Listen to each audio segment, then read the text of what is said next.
श्रीगुरुभ्यो नमः। हरि ओं। आदित्योर्को रविर्भानुर्भास्करश्च दिवाकरः मार्ताण्डः सविता हेलिस्तीक्ष्णां शृण्मिहिरो रविः।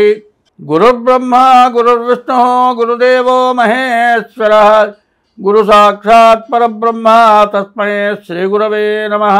2024 మార్చి నెల 1వ తారీఖు నుండి 15వ తారీఖు వరకు పక్ష ఫలితాలు 15 రోజుల యొక్క ఫలితాలు. మొదటిగా మనం ఇప్పుడు మేషరాశి ఫలితాలు చెప్పుకుందాం. ఈ మేషరాశికి 6 గ్రహాలు బాగున్నాయి. బాగుండని గ్రహాలు రాహువు గురువు తప్పితే మిగతా గ్రహాలన్నీ బాగున్నాయి. అంటే మిగతా అన్ని గ్రహాలు రవి దగ్గర నుంచి మిగతా గ్రహాలు శని వరకు బాగున్నాయి. ఇప్పుడు రవి ఆరోగ్యకారకుడు, వ్యాపారకారకుడు, వృత్తిరీత్యా అన్ని రకాలుగా బాగుంటుంది. తర్వాత ఏకాదశంలో రవి బుధులు ఇద్దరు కలిసి ఉండటం వ్యాపారానికి బాగా ఉపయోగకరంగా ఉంటుంది. ఏకాదశంలో శని ఉండటం చేత ఇనుముకి సంబంధించిన వ్యాపారాలు కానీ, తర్వాత శుక్రుడు దశమంలో ఉండటం, కుజుడు దశమంలో ఉండటం చేత ఇల్లు కొనుక్కుంటానికి కానీ కట్టుకుంటానికి కానీ అన్ని రకాలుగా కూడా చాలా బాగుంది.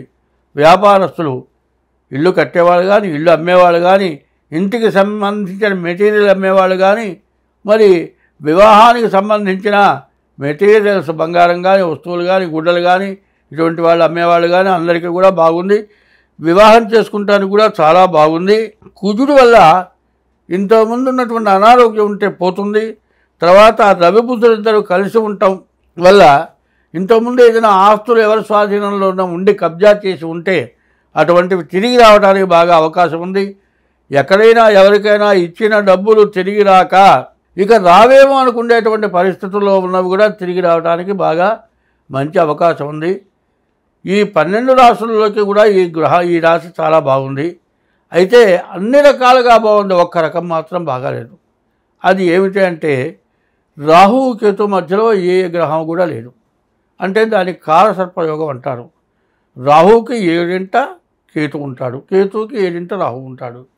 ఈ 2 గ్రహాల మధ్యలో ఏ గ్రహము లేకపోవటానికి కారణం కాలసర్పదోషం అంటారు. ఈ కాలసర్పదోషం ఎట్లా ఉంటుందంటే పనంతా కూడా అయిపోతుంది, చివరి దాకా వచ్చి కటిక్కిన ఆగిపోతుంది. ఎట్లా ఆగిపోతుందా అంటే పెళ్లి సంబంధానికి పోయినాము, అంతా అయిన తర్వాత అక్కడ పక్కన వాళ్ళు తెలిసిన వాళ్ళు ఉన్నారనుకోండి, అవండి బలానా పిల్లని చేసుకుందాం అనుకుంటున్నాం, ఏంటి కదా పర్వాలేదా అంటానికి, అమ్మో అమ్మాయా నాకెందులే అంటాడు. వాడు ఏం చెప్పాడు, నిజం మాత్రం అక్కడ ఏమీ ఉండదు. వాడి స్వభావం ఏంటంటే వాడు కొంపలు ముంచడం, మనుషుల్ని ఇబ్బంది పెట్టడమే వాడి స్వభావం. ఈ రాహుకేతువులు అట్లాంటి వాళ్ళు. అట్లా అనేటప్పటికల్లా చివరికి మానుకోవడం జరుగుతుంది. అదే కాదు, మన సొంతగా చేసుకున్నా కూడా కొన్ని సమస్యలు రావటానికి, వివాహానికి చాలా ఇబ్బందులు మాత్రం తప్పవు. కాబట్టి పిల్లవాడి జాతకం చూసుకోవాలి. వాళ్ళ కాలసర్పదోషం కానీ, కుజదోషం కానీ, ఆ పిల్లాడికి షష్టాష్టకాలు కానీ ఇట్లాంటివి కనుక ఏవైనా ఉండేటట్లయితే అవి జాగ్రత్తగా చూసుకొని వివాహం చేసుకోవటం చాలా మంచిది. మిగతా గ్రహాలన్నీ బాగుండటం వల్ల వివాహాది, ఇల్లు కట్టుకుంటానికి, వ్యాపారానికి, ఉద్యోగానికి, విదేశీయానాలకి అన్నిటికీ పాత అప్పులు రావటానికి ఇవన్నీ కూడా చాలా బాగున్నాయి. అయితే రాహుకేతువుల వచ్చే నష్టం ఏందయ్యా అంటే ఎవరికన్నా నమ్మి నోటి మాటతో ఎవరికైనా డబ్బులు ఇచ్చామంటే రావు. నమ్మి చెడకూడదు, నమ్మితే చెడిపోతారు. ఇప్పుడు జాగ్రత్తగా దానికి తగినట్లుగా ప్రవర్తిస్తే ఇచ్చిన డబ్బులైనా వస్తాయి, వివాహాది శుభకార్యాలైనా బాగుంటాయి. ఇట్లా కాకుండా జాగ్రత్తగా చూసుకోకుండా ఇష్టం వచ్చినట్లు కనుక చేసినట్లయితే వివాహం బంధం నిలబడకుండా విడిపోయేటువంటి పరిస్థితులు వస్తాయి. అదొకటి తప్పితే అంతా బాగుంది.